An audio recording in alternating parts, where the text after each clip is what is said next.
MMA Hot Takes, Episode 2. This is the second week I've done this, but we're going to make it a weekly series. So I've been a little bit shaky as of right now with the YouTube upload schedule, but hopefully it's daily starting today. This series will be on Fridays, regardless of this being a Saturday, it being posted, or it's going to be on Fridays from here on out, where you guys give me your hot takes both in the Discord as well as on my TikTok channel at MMA_DBM. Discord link is in the bio there and in the description on this video. You submit your hot takes every single week, and it could be about the upcoming UFC card, the most recent UFC card, anything MMA, and I will discuss it. I'll discuss the best ones overall, whichever ones we select. Appreciate all you guys for being here. YouTube upload schedule will be a little bit better, but let's go ahead and look at some of our hot takes here. Nonstop says John Silva he thinks becomes champion, and he also says Taporia versus Patty is a closer fight than we thought. Before we get into the delusion of the second one, John Silva thinks becomes champ. I don't mind it because I was a little bit shaky on John Silva. If you watch some of my predictions videos, of course, you would have seen that I did say Bryce Mitchell was going to beat John Silva. I was wildly wrong on that. But the difference is, if you watch my video on the Fighting Nerds, when I broke down the Fighting Nerds, each one who I think is going to become champion, who I think most likely has the best chance to become champion based on their division and their abilities and how good I think they are, etc., stylistic matchups, whatever. I did say Pratos was the guy. I said John Silva could be great, but the issue with him is I need to see his grappling tested because the Charles Rodon fight was a big concern. And then he just completely does that to Bryce Mitchell. The front choke threat is going to be fantastic for him moving forward against a lot of the guys that may want to try to wrestle him. And I don't really think anybody's going to have too much fun striking with John Silva and dealing with his power and his confidence and his forward movement. It's not going to be fun for these guys. So yeah, I don't disagree. In totality, I don't disagree with John Silva being champion. I also think he knocks out Volkanovski. This current version of Volkanovski, I think he knocks out. Where Diego Lopez, with not as much process to his striking, is landing a lot more on Volkanovski than I expected. I thought Lopez would probably just hurt him earlier and get pretty badly beaten throughout the fight. Lopez did a relatively decently across 5 rounds, considering how inept I think he is at the striking realm. You know what I mean? So, especially with this version of Volkanovski, I do think John Silva knocks him out. Taporia versus Patty is a closer fight than we thought. If you want to use the term closer as giving credit to Patty, thinking he's a little bit better than you thought he was, sure. If you're trying to use the term closer into making it seem as though this fight would be anywhere near close, it's delusion. It's wild delusion. I mean, Patty Pimblett gets the life knocked out of him by Taporia. Where's Scousers? We don't get knocked out. It doesn't matter if you don't get knocked out. Darren Till's a Scouser. He got knocked out. Patty will get mopped by Taporia. He beat Michael Chandler. He was getting taken down by Michael Chandler. Michael Chandler was getting his back. Michael Chandler's not a grappler whatsoever. He's an okay wrestler. He is not a grappler, and he's getting control over your back. If Michael Chandler wasn't that small and wasn't that bad at taking the back, he would have had Patty's back in round 2. He's horrible. Michael Chandler's bad. I know I had Michael Chandler to beat Patty. I just thought Patty was a lot worse, and Patty has improved tremendously since, and I thought Michael Chandler was, albeit knowing he's pretty stupid, a lot less stupid. I thought he was a lot less. But it is what it is. Taporia smokes Patty Pimblett. Let's get over this. You know what I mean? Are we really going to start this conversation? Do you guys want to end up seeing Patty in the hospital? You don't, so stop it. No one will beat John Silva at 145, and he will KO Volk easily within 2 rounds. Easily, not necessarily. Would it look easy because he knocks him out within the 2 rounds? I also expect it to be within 2 rounds, yes. I don't think anybody beats him at 145. I think Aljo would be a pretty interesting fight, but Aljo's getting up there in age, and he is a little bit hittable on the feet, so that's the interesting thing. Ivloev is always going to be an interesting fight. Ivloev just always looks beatable and just for whatever reason gets his way through the fight. I think John Silva's amongst the top of the division. I think he smokes Lerone Murphy. I think he smokes Yair Rodriguez. I think both of those guys don't really stand a chance against him. Yeah, I think he's amongst the top of 145, especially with Ilie Topuria gone. Lopez champ by the end of the year. This was said after UFC 314. So I don't know what basis Grady assumes that Lopez gets a title fight off of. Let's say he beats Yair Rodriguez at UFC 320 in Guadalajara, Mexico, or they actually make that fight in Mexico, or it's a pretty fun overall one. But why would you think Lopez gets a title shot off of that? Even if he just completely mauls and mops the floor with Yair, which is what I anticipate, I don't see how you can even ever think this is a reality or this is a possibility. He wouldn't get a title shot by that point. I think UFC 320 is in September. He would not get a title shot by the end of the year after that, especially with a couple other guys in there. I mean, Ivloev is going to get another title shot right now. That shot will probably be mid-late summer, maybe early fall. That would be Ivloev versus Volkanovski, and then you see what happens from there. Lopez beats Movsar. Lopez will get a trilogy with Volk. I don't really see Lopez ever beating Evloev, quite literally ever. So I completely disagree with this. I don't see how that's a possibility.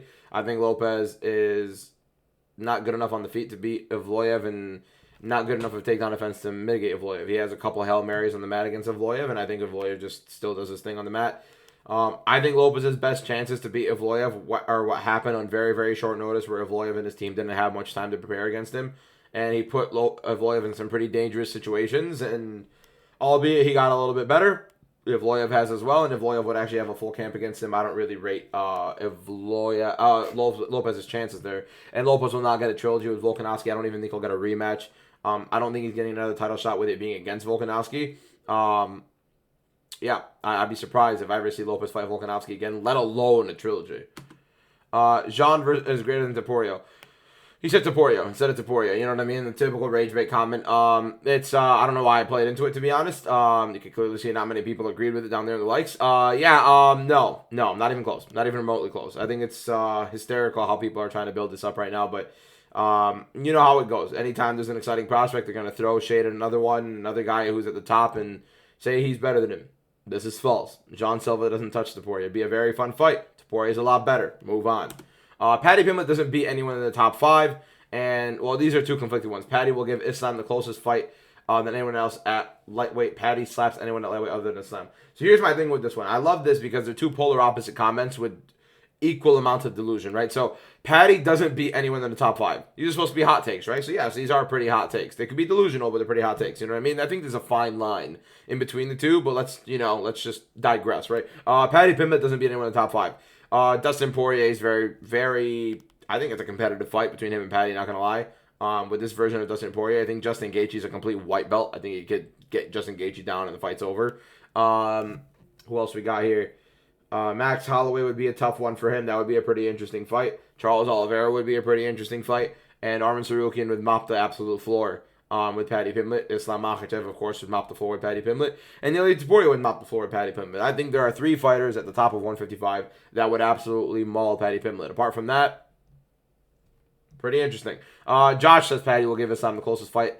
Anyone else at lightweight. If you think, for whatever reason, that Arman Tsarukyan and Ilia Topuria do not give Islam Makhachev a tougher fight than Paddy Pimblett, seek help. Please, seek help. Paddy's chin is still up in the air. He kind of chucks it down a little bit, but he was kind of uncomfortable doing so against Chandler, so he raised it back up. His striking is still pretty poor. It's pretty, he's hitting a guy who leaves himself quite open in Chandler. Chandler's as hittable as it gets, and you got to rate Paddy for improvement, of course, but we can also not delude ourselves to the level of improvement that it is, as if he's beating Charles Oliveira, Arman Tsarukyan, Ilia Topuria, Islam Makhachev. He's beating Michael Chandler, you know what I mean? He lost round 1 against Michael Chandler. He got his back taken in round 2 against Michael Chandler. Chandler's just a complete idiot and fell over the top. A guy that old, that vetted, that long at the top, you'd think he'd, not be falling off the top trying to take somebody's back, but it is what it is. I'd be in shock if Paddy Pimblett ever beat Arman Tsarukyan, Ilia Topuria, or Makhachev, or even made either of those fights competitive. This is my mod. It uses my face as his picture. This is not me. Islam will make Ilia go sleep. I'm telling you guys right now, and I'm going on record. I am going on record. Ilia Topuria will never be submitted in the UFC. Book it. Anyways, you guys know how I am with Ilia Topuria and talking about how he will never be submitted in the UFC. I want you guys to go watch Ilia Topuria on 10 days' notice against Yusuf Zalal. I want you to find one fighter in UFC history that's ever done that to Zalal. Zalal's submission defense is unbelievable, but if you have not watched Topuria versus Yusuf Zalal, watch Ilia Topuria on 10 days' notice and what he does to Yusuf Zalal at, I think he was 22 or 23 years old at the time. People complain about Ilia Topuria fighting against Jai Herbert at lightweight. His only fight at lightweight. He got dropped. He fought that fight on short notice against a long, rangy striker in Jai Herbert, in enemy territory where Jai Herbert is fighting in his home country.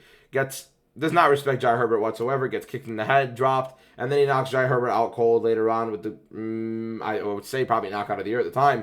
Where Islam Makhachev at the exact same age, I think maybe 1 year younger, with a lot more MMA experience, fought in lightweight against Adriano Martins and got knocked out cold. These are not the same level fighter at the ages that they were brought up. Ilia Topuria at 27 years old is a levels above fighter than Makhachev was at 27 years old. Ilia Topuria is 28 years old now after defending the title against Max Holloway and knocking out Max Holloway and Volkanovski, both on full camps, back-to-back, first person ever to knock out Max Holloway, who is the number 4 lightweight contender, by the way, in which knocked out the number 3 lightweight contender in Justin Gaethje. Back to this comment. Topuria's grappling is ridiculously underrated. People always bring up the Bryce Mitchell takedown on Ilia Topuria, where Topuria tries a hip sweep in round 1, falls down, gets taken down by Bryce Mitchell after defending the initial single, like, mind you, with a minute left to go, and he sits in his guard because he beat the life out of Bryce Mitchell the rest of the round. Why would he sit there and expend energy after he's already beaten the life out of Mitchell in round one pretty clearly? You move on to round 2, he ragdolls Bryce Mitchell and submits him. So, and it's not like he submitted him with the ninja, although the ninja choke was insane by John Silva. Ilia Topuria controlled, got forced position on Bryce Mitchell, literally ragdolled him, threw him, got to the back. Bryce Mitchell defended the back position. Ilia Topuria got into an arm triangle, pushed him, held him off the cage, and he sunk that right in immediately. Fantastic arm triangle sunk by Topuria. Yeah, no, this is not going to be a situation where Makhachev submits Topuria. The grappling is a different level for Topuria compared to the guys that Makhachev has fought. I know he fought Charles Oliveira. Oliveira is a fantastic submission specialist. He's also been submitted several times in his career. Topuria is not Charles Oliveira. Mark my words, Topuria is knocking out Islam Makhachev. Round 2, round 3, book it. Duplessis beats Khamzat. Khamzat's overrated, and DDP has better anti-grappling than Whitaker by a long shot. I would be very weary to call a guy who's been taken down by... he's been on bottom against Brad Tavares, got taken down by Derek Brunson, and got taken down by Robert Whitaker, all in the first round, I believe, to be a better anti-grappler than Robert Whitaker, who is maybe the most notorious anti-grappler in UFC, in middleweight history at the bare minimum. Saying Chimaev is overrated, I would say that there isn't a single person on the planet that is not deluding themselves to a completely different level, or at least trying to push a narrative for whatever reason, that believes Khamzat Chimaev outside of a round and a half is some elite level fighter. But prior to that round and a half being completed, I do think everybody knows how dangerous Khamzat Chimaev is. Arguably maybe the most dangerous fighter in the UFC currently right now, under 1.5 rounds, maybe barring Tom Aspinall. I'd be surprised if Duplessis extends this fight, honestly. Although I've seen it extended on Chimaev, I've seen Duplessis in some pretty bad positions against very, very lesser grapplers.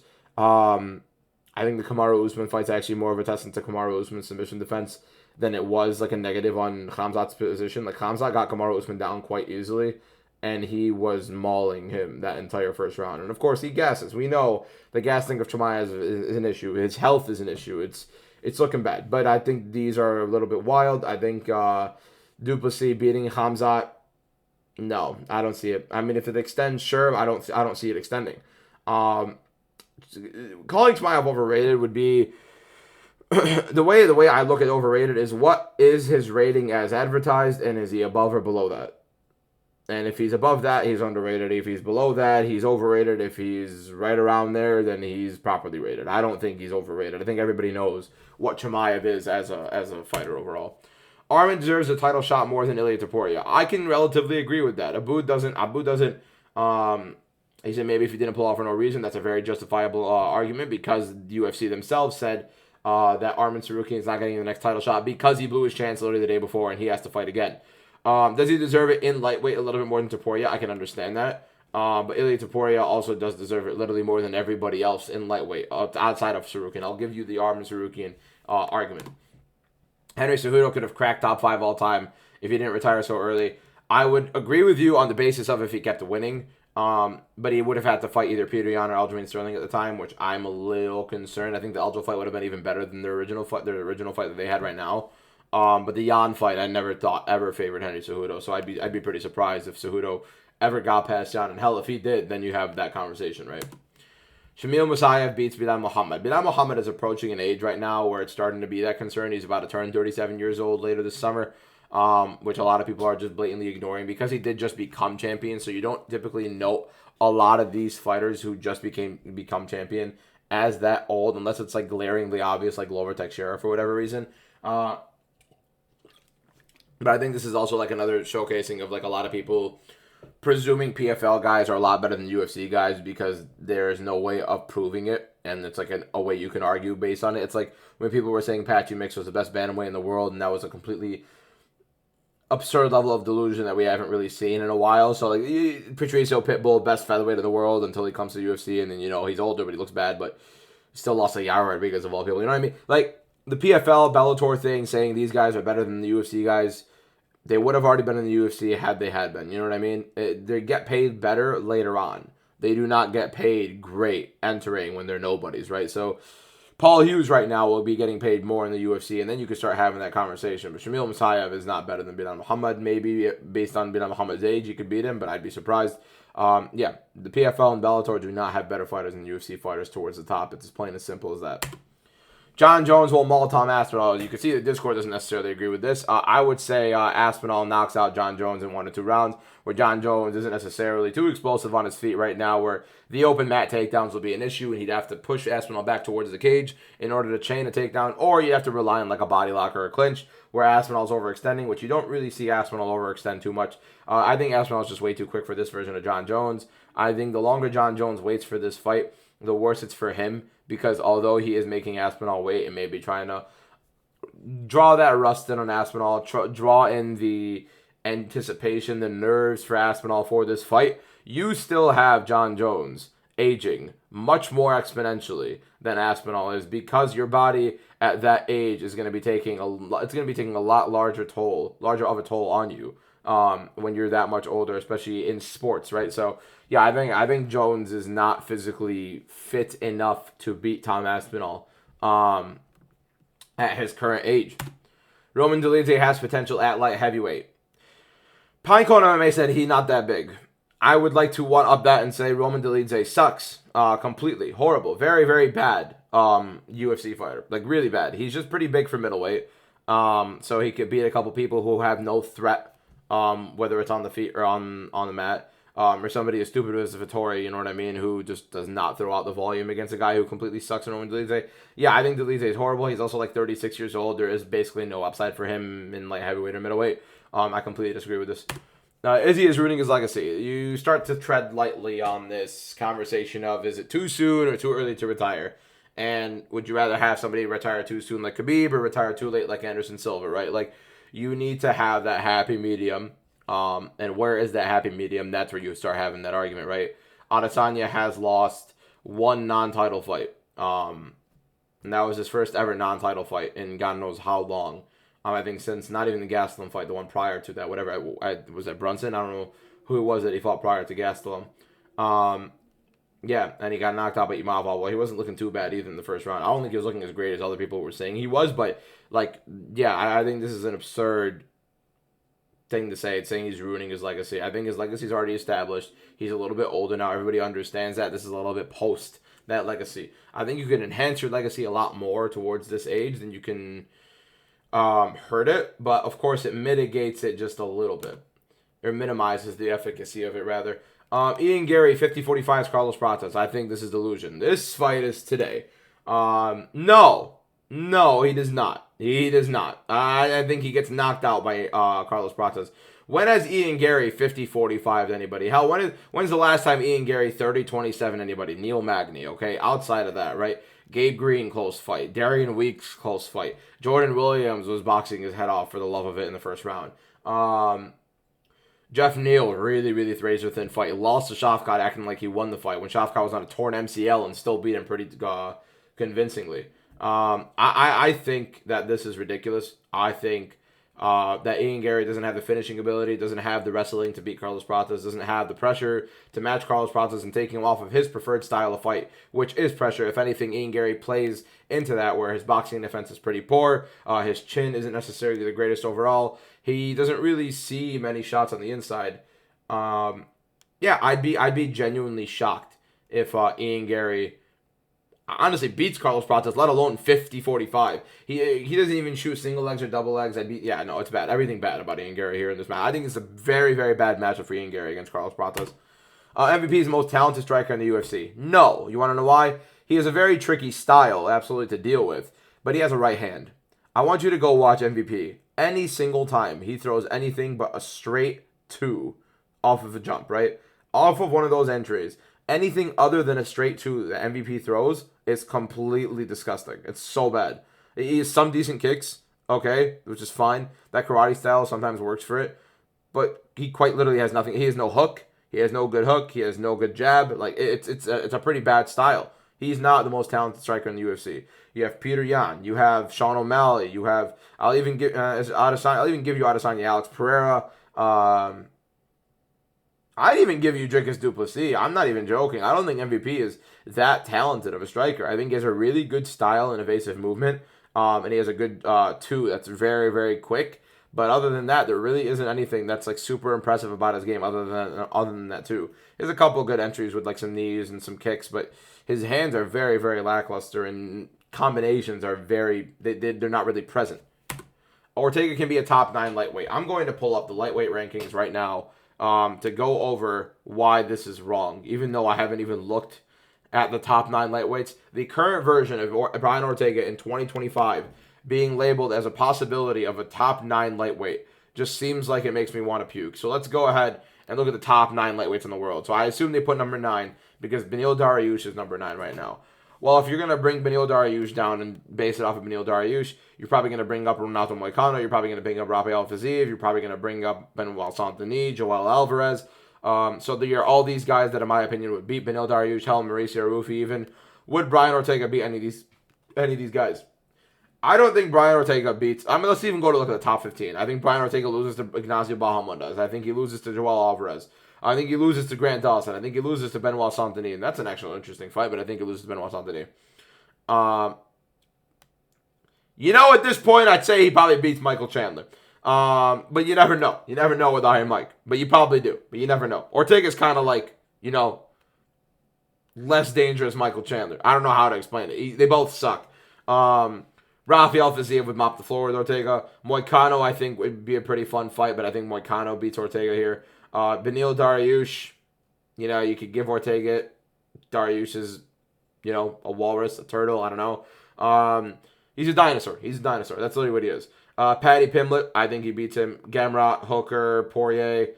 Max Holloway, Justin Gaethje, Oliveira, Arman Tsarukyan, Islam Makhachev, Immediately to Poirier. No, he would not be a top 9 lightweight. I don't even know why I went through the whole rankings. It should have been denounced from the beginning. Anyways, Magomed Ankalaev, I think this is the last one, I believe, is a better kickboxer than Alex Pereira in an MMA setting. I don't necessarily agree on the pure kickboxing aspect of it, if it's MMA, but when you have to worry about the grappling, then it becomes a big issue. And I do think that's a very big thing that mitigated Alex Pereira's ability. However, the one thing I did always mention is Alex Pereira's boxing defense is never really that good. A lot of these kickboxing style guys, especially the ones that move backwards, Leon Edwards, even the glory guys like Israel Adesanya, like Alex Pereira, and you could even mention Ian Gary, who's fighting today, they're not good with their boxing defense. Their boxing defense is very, very lackluster, and they get hit pretty badly against guys who can pressure and implement the boxing and understand their distance and keep these guys on the back foot and understand that they're not that good off their back foot. They really are not that good off their back foot. It's when you allow them to plant their feet and then kick from there. You watch these guys in glory kickboxing, they're not moving backwards and counterpunching these people. They just start doing that in MMA because a lot of these guys move forward and they believe that the much better kickboxer, they're going to outpoint them from the outside and then land a counter shot to knock them out. It's not the case in MMA when you have a really good boxer moving forward, and they're going to keep pressuring you, and they can, especially when you can't wrestle, right? Like Alex Pereira, Adesanya, Ian Gary, like Leon Edwards. If you're not a grappler and you're going to be moving backwards that often like that, like Makhachev does that, he has some poor boxing defense. But Makhachev also grapples, and that's his predominant thing. He just uses that style to kind of keep his distance, keep going on the back foot. Anytime he needs to shoot, he gets his shots open, and he kind of sets his entries up with that. So that's the big difference between like a guy like Makhachev using the kickboxing style and a guy like Alex Pereira. Ankalaev's grappling threat is the big issue where it starts opening up that kickboxing. I think he's a much better boxer than Alex Pereira is. I wouldn't necessarily say kickboxer purely, but boxer absolutely. So I appreciate all you guys for watching. That's the end of the video. Make sure you follow me on TikTok at MMA_DBM. Make sure you join the Discord. The link is in the description and in my bio on the TikTok. And yeah, appreciate all you guys for being here. I will see you guys tomorrow. It will be a recap of UFC Kansas City. Peace out.